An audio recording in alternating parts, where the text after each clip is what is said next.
네, 안녕하십니까. 오늘 말씀은 에베소서 3장 14절에서 21절 말씀을 읽겠습니다. 그 요절은 16절. 그 영광의 풍성함을 따라 그의 성령으로 말미암아 너희 속 사람을 능력으로 강건하게 하시오며. 우리가 교회를 세워가고 또 신앙이 건강하게 자라기 위해서는 여러 가지가 있겠지만 바울의 에베소 교회를 위한 기도를 통해서 그 답을 얻을 수 있습니다. 지금까지 에베소서 1장에서 3장 13절 전반부는 삼위의 하나님께서는 신령한 복을 그리스도 안으로 들어온 자들에게 하늘의 영광과 생명을 부어 주신다고 증거했습니다. 이제 뒤에 4장에서 6장은 그렇다면 지상교회의 현실의 과정을 살아가고 있는 우리가 구체적으로 어떻게 살아야 이 하늘에 속한 신령한 복을 지상교회에서 실현하게 될 것인가의 내용이 이어지게 됩니다. 이 두 개를 연결해 주는 역할이 이 본문 14절에서 21절 바울의 두 번째 기도에 있습니다.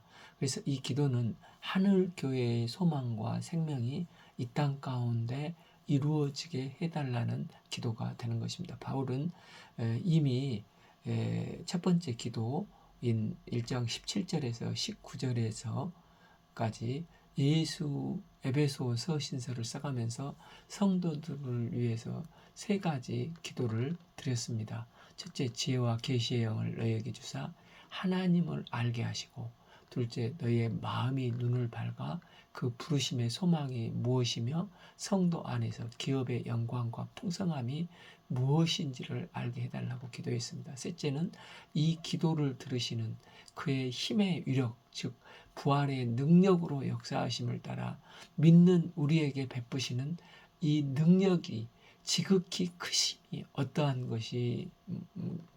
것을 너희로 알게 하기를 구하노라라고 기도했습니다. 이제 또 바울은 이 서신을 쓰다가 에베소 성도들을 위해서 간절히 기도합니다.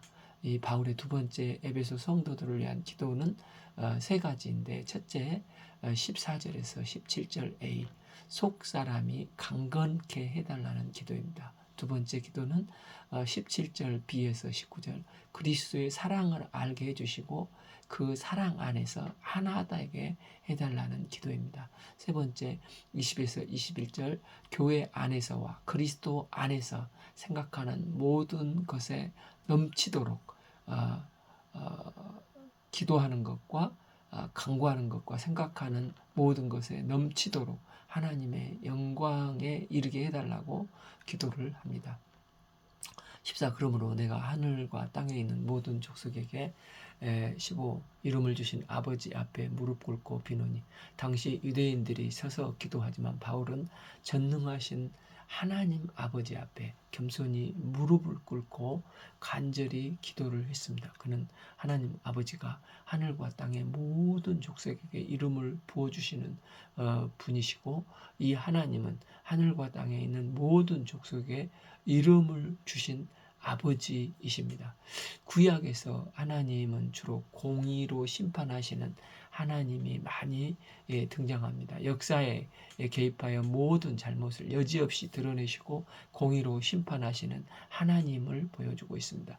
구약은 하나님의 얼굴을 보면 죽는다고 구약 백성들은 이름을 직접 부를 수가 없었습니다. 그래서 서기관들이 성경 필서를 하면서 한 글자 필서를 위해서 3번 목욕을 하고 한 글자를 필서하고 감히 하나님을 두려워서 부르지도 못하고 주여, 즉 아도나이라고 했습니다. 이처럼 구약 시대에는 거룩하신 하나님이 좋으면서도 가까이 할 수가 없는 분이셨습니다.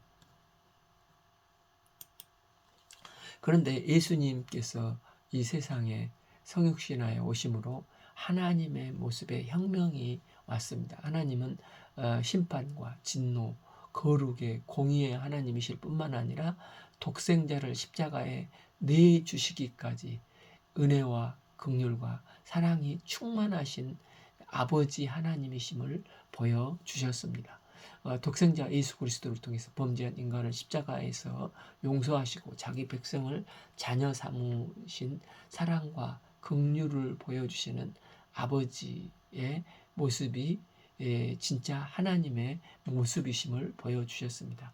예수님은 한 걸음 더 나가셔서 마가복음 14장 36절에서 어린애가 아빠, 아빠, 아빠를 신뢰하면서 부르는 것처럼 하나님 아버지는 너희의 친밀한 아빠다라고 가르쳐 주셨습니다.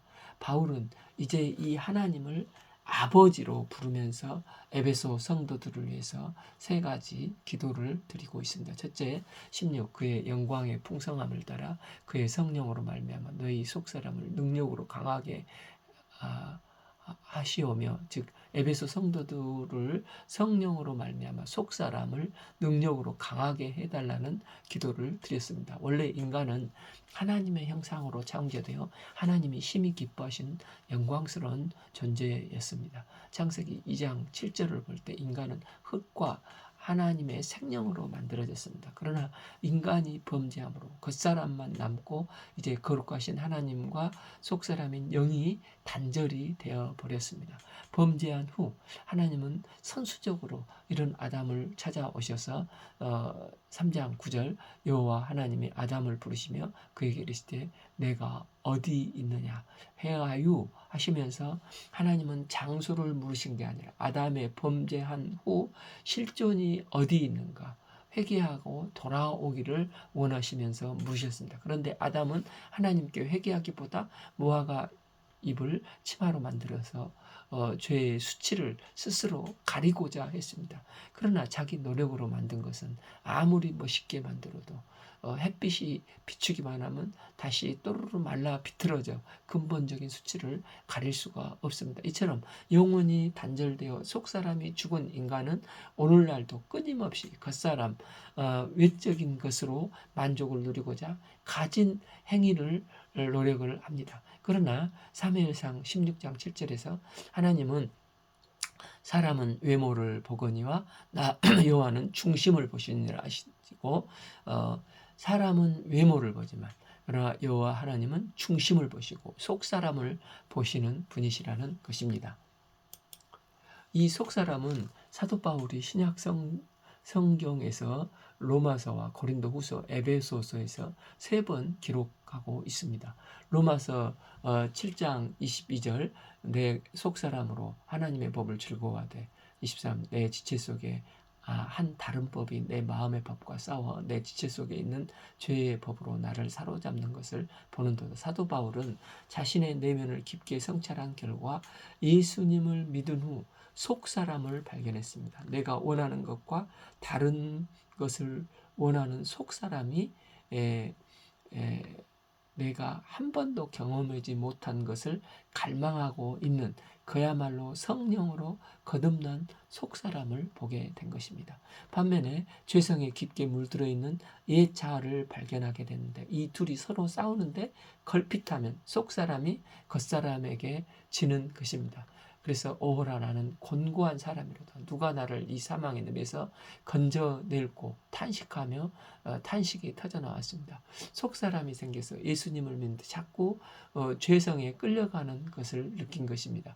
그래서 겉으로 드러난 사역보다도 더 중요한 것은 자신의 내면의 속사람이라는 것입니다. 이런 자신의 속사람을 제대로 보지 못하면 겉으로는 잘 알려져 있고 탁월하고 훌륭하다고 사람들은 칭찬을 할지 모르지만 그 속사람은 전혀 아닌 경우가 있습니다. 이 내면을 그대로 두면 어떤 사역을 하든 어떤 활동을 하든 그것은 본인에게도 공동체에게도 축복이 될 수가 없습니다. 구원은 받았지만 여전히 진리 앞에 굴복되지 않는 강한 자아를 훈련해야 되는데 이 훈련이 없으면 계속해서 거짓된 자아 속에서 형식적인 신앙생활을 할 수밖에 없는 것입니다. 범죄한 인간의 죄 문제를 해결하기 위해서 이 땅에 오신 오사 십자가에 피 흘려 죽으신 예수 그리스도의 피를 믿는 자들에게만 하나님과 바른 관계가 회복되어 속사람이 새로운 피조물로 거듭나게 되어 있습니다. 그래서 우리가 관심을 가져야 될 영역은 우리의 내면 속사람이고, 하나님은 계속해서 우리의 중심인 우리의 속사람을 들여다 보시는 분이십니다. 우리가 속사람에 집중하지 않으면 언제든지 곁길로 빠질 수 있는 자들입니다. 때문에 우리가 사역을 섬기고 교회를 다니며 어떤 활동을 하고 있느냐, 어느 직분을 섬기고 있느냐가 중요한 게 아니라 내 속사람이 어떻게 그리스도 안에서 변화되고 있는가가 중요한 것입니다. 그래서 바울은 계속해서 우리의 속사람을 말하면서 우리의 속사람의 변화되기를 기도하고 있는 것입니다. 이 속사람이 자라려면 겉이 깨지고 부서져야 합니다. 겉 사람의 딱딱한 이 갑각류와 같은 강한 옛 자아가, 자기 생각, 옛 가치관이 단단하면 속에 있는 속사람이 밖으로 나오는데 마치 새가 알을 깨뜨리기 전에는 세상에 나오는 게 힘들듯이 많은 어려움을 겪습니다. 바울은 어떻게 하면 이 속사람이 자라게 된다는 것입니까? 첫째 16절 A, 그 영광의 풍성함을 따라 그의 성령으로 말미암아, 즉 우리 안에 속사람이 강건해지는 것은 우리가 밖에서 세상적 지식이나 뭘 집어넣어서 속사람이 강해지는 게 아니라 내 안에 내주하시는, 구원 이후에 영원히 내주하시는 오묘하신 성령님으로 말미암아 하나님을 알 때 강건해진다는 것입니다. 이것은 내 지식의 말씀을 이해하는 것과 성령으로 깨닫는 말씀은 다른 것과 같이 지성이 문제가 아니라 영성의 문제라는 것입니다. 성령의 도우심으로 말미암아 우리 안에 말씀으로 우리의 내면을 다스려 주시는 것입니다. 그 영광의 풍성함을 알 때 마치 태양이 열을 발산하듯 전력의 빛이 에너지를 공급해줘서 어둡던 온 방이 밝히 비춰지듯 하나님의 영광의 빛이 그 심령에 조명이 되면 성령 하나님의 영광의 풍성함의 역사가 일어나, 와, 하나님은 이런 분이시구나 라고 깨닫게 되어 가는 것입니다. 사도 바울은 다메섹 도상에서 이 하나님의 영광과 풍성함을 빛 가운데 배웠을 때 그의 내면을 성령께서 다스려 주시고 그의 삶은 180도 달라진 삶을 살 수밖에 없었습니다. 이처럼 성령으로 말씀을 듣는 가운데 그 영혼이 힘을 얻고 말씀을 들을 때 기쁨이 넘치고 소망이 넘치고 또 인내심이 생기고 어둠의 세력들이 물러가게 되는 것입니다. 성령 안에서 살아갈 때 속사람이 강건해져서 우리에게 9가지 성령의 열매를 맺도록 도우시고, 이렇듯 성령의 사역은 인격적인 사역으로 속사람의 내적인 변화를 일으켜 가십니다. 그러므로 우리가 연약해지거나 무기력해지거나 힘들고 뭔가 내 삶이 광야를 지나는 것 같이 힘들 때 우리는 내 삶을 성령님께서 주관해 주시도록 우리 자신을 성령께 맡기고 성령의 도우심을 구해야 합니다. 그러면 성령께서 나보다 훨씬 더 탁월하시고 신묘막측하시게 역사하사 우리를 진리의 말씀으로 인도해 가십니다. 성령님은 르하흐로 생기, 생명, 바람, 호흡의 뜻이 있습니다. 이 성령께서는 우리에게 생명을 공급하시고 바람을 공급하시는 영이십니다. 성령께서 역사하실 때 낙심하고 절망하고 무기력에 빠져있는 사람을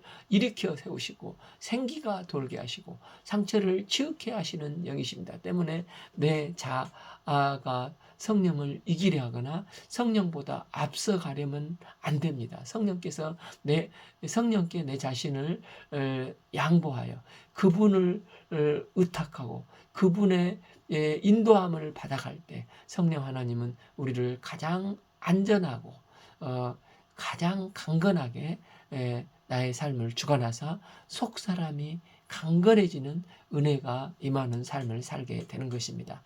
둘째, 17 믿음으로 말미암아 그리스도께서 너희 마음에 계시게 하게 하옵시고, 이 속사람이 강하게 하기 위해서는 믿음으로 그리스도께서 우리의 마음에 거하시도록 해야 됩니다.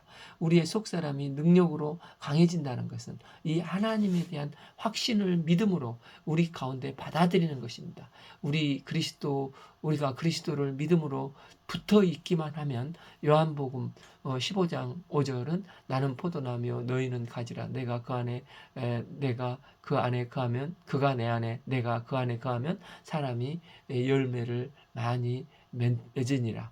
많은 열매를 맺는 존재가 된다는 것입니다. 그래서 속사람이 강건하다는 것은 하나님 안에서 내가 누구인지를 아는 것입니다. 즉 나는 주님의 보혈로 구원받고 하나님의 자녀가 되었다는 아이덴티티가 강하게 자리 잡게 되는 것입니다. 그래서 내가 잘못한 것은 예수님께 회개하지만, 나는 누가 뭐래도 주의 보혈의 은혜로 하나님과 바른 관계가 회복되어 하나님이 심히 기뻐하신 존재로 하나님의 자녀라는 믿음이 있을 때 속사람은 강해진다는 것입니다.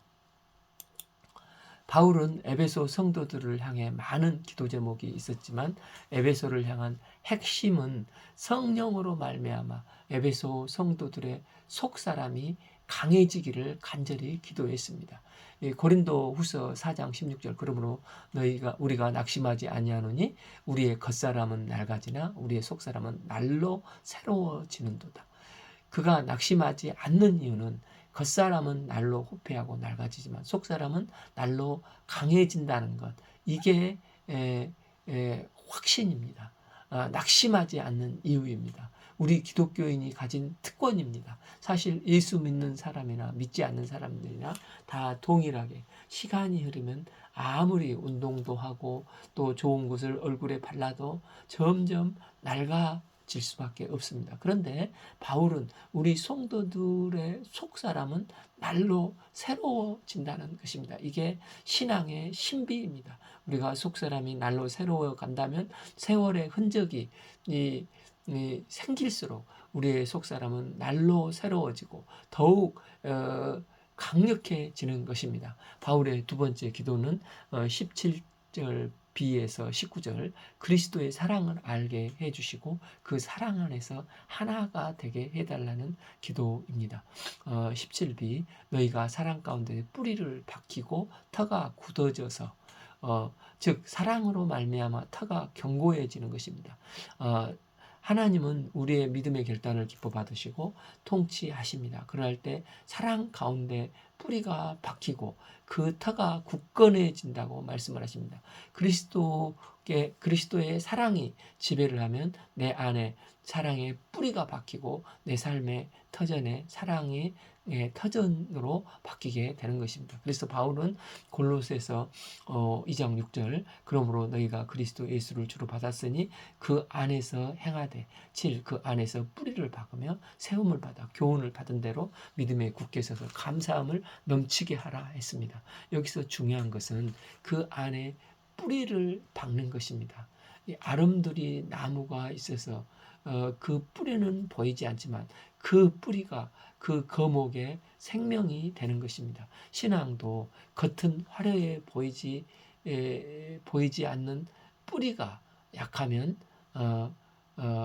어느 순간에 무너질 수가 있습니다. 영적 성장은 내적인 뿌리가 그리스도 안에 인 크라이스트에서 계속 뿌리를 내릴 때 가능한 것입니다. 시편 기자는 율법을 주야로 묵상하는 삶이 복된 인생이라고 했습니다. 1장 3절, 그는 시냇가에 심은 나무가 철을 따라 열매를 맺으며 그 잎사귀가 마르지 아니함과 같으니 그가 하는 모든 일이 다 형통하리라고 했습니다. 뿌리를 그리스도께 깊게 박혀서 그리스도가 우리의 모든 영역을 주관하게 함으로 그 사랑의 힘이 모든 개인 신앙과 교회의 뿌리가 되고 터가 되는 것입니다. 그렇다면 이 사랑은 어떻게 우리에게 채워질 수 있습니까? 18, 능히 모든 성도와 함께 지식에 넘쳐나는 그리스도의 사랑을 알게 하고, 우리의 삶은 인간을 통해서 채워지지 않지만 하나님을 통해서 하나님과 바른 관계를 맺어짐으로 체험을 받을 수가 있습니다. 여기에도 세 가지 특징이 있는데, 첫째, 사랑은 올바른 지식을 따라야 한다는 것입니다. 즉 모든 지식이 사랑으로 연결되지 않으면 모든 세상의 비밀을 다 아는 지식이 있어도 헛된 것이라는 것입니다. 교회의 터는 사랑입니다. 그런데 각 사람마다 나름대로 생각하는 사랑의 지식이 있습니다. 예를 들어서 사랑을 당신은 뭐라고 생각하십니까? 물으면 사랑은 뭐뭐이다. 다 다른 얘기를 합니다. 나이 드신 분은 사랑은 눈물의 씨앗이야. 또 젊은 고등학생은 사랑은 초콜릿이야. 또 어느 정도 결혼한 사람은 사랑은 움직이는 거야. 나름대로 생각하는 사랑이 수없이 많습니다. 그러나 주님의 교회가 하나님의 충만하심에 이르기 위해서는 나름대로 생각하는 사랑이 아니라 올바른 사랑에 대한 지식이 있어야 됩니다. 이 올바른 사랑은 독생자를 주시기까지 사랑하신 하나님께 있습니다. 참된 지식의 사랑은 요한복음 3장 16절 하나님이 세상을 이처럼 사랑하사 독생자를 주셨으니 이는 그를 믿는 자마다 멸망치 않고 영생을 얻게 하려 하심의 사랑입니다. 하나님께서 세상을 이처럼 사랑하사 독생자를 십자가에 내주신 이 희생적인 사랑이 진실된 사랑입니다. 이 사랑이 넘칠 때 우리는 유대인이나 헬라인이나 다 하나가 될 수 있습니다. 그리스도께서 제자들이 하나가 되도록 기도하셨습니다. 요한복음 17장 21절 아버지요. 아버지께서 내 안에 내가 아버지 안에 있는 것 같이 그들도 하나가 되어 우리 안에 있게 하사 세상으로 아버지께서 나를 보내신 것을 믿게 하옵소서. 22 내게 주신 영광을 내가 그들에게 주었사오니 이는 우리가 하나 된 것 같이 그들도 하나 되게 하려 함이니라. 창세 이전부터 삼위일체의 하나님께서 항상 누리시는 하나 되는 완전한 연합을 이루셨듯이 주의 제자들도 그리스도의 이 십자가의 희생적인 사랑으로 하나됨을 이루게 되는 것이라는 것입니다. 그래서 우리가 십자가를 통해서 형제와 자매와 형제와 형제가 이웃과 이웃이 온전한 사랑 가운데 하나 되어 갈 수 있다는 것입니다. 십자가는 잠깐은 힘들지만 그러나 영원한 영광과 하나 되는 축복의 은혜를 덧입게 합니다. 둘째, 그리스도의 사랑을 알아야 한다는 것입니다. 유대인들에게 있어 안다는 것은 경험을 한다는 뜻으로 경험된 사랑이 되어야 한다는 것입니다. 사랑은 아는 것으로 충분하지 않고 우리 가운데 경험되어져야 하는 것입니다. 이 경험을 하게 하시는 분이 성령으로 말미암게 되는 것입니다. 성령 하나님은 하나님의 마음을 깊은 곳을 통찰하시는 분으로 그것을 전달해 주시는 분이십니다. 우리가 성령 안에 기도를 통해서 예배를 통해서 깊게 교제하고 들어갈 때 성령께서 우리 안에 하나님께서 우리를 얼마나 사랑하시는가를 전달해 주십니다. 우리가 성령님을 통해서 기도와 말씀을 보는 것과 예배 가운데 그런 사랑을 깊게 체험하는 삶을 살 수 있기를 기도합니다. 그리고 하나님이 얼마나 좋으신 분이시고 하나님께서 얼마나 나를 사랑하시는지 감격하는 인격적으로 늘 경험하는 하나님을 경험하는 신앙생활이 될 수 있기를 기도합니다. 또한 세 번째, 함께함입니다.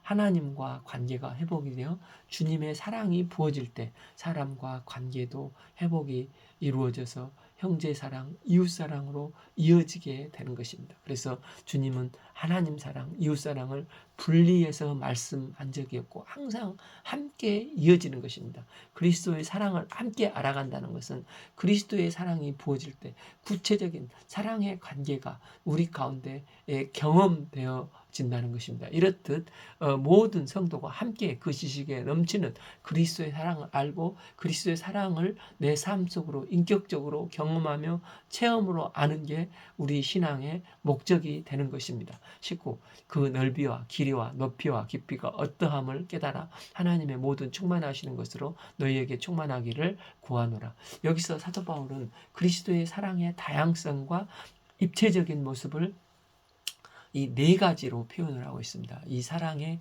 너비와 길이와 높이와 깊이는 사랑의 모든 충만함의 완전함을 말하고 있는 것입니다.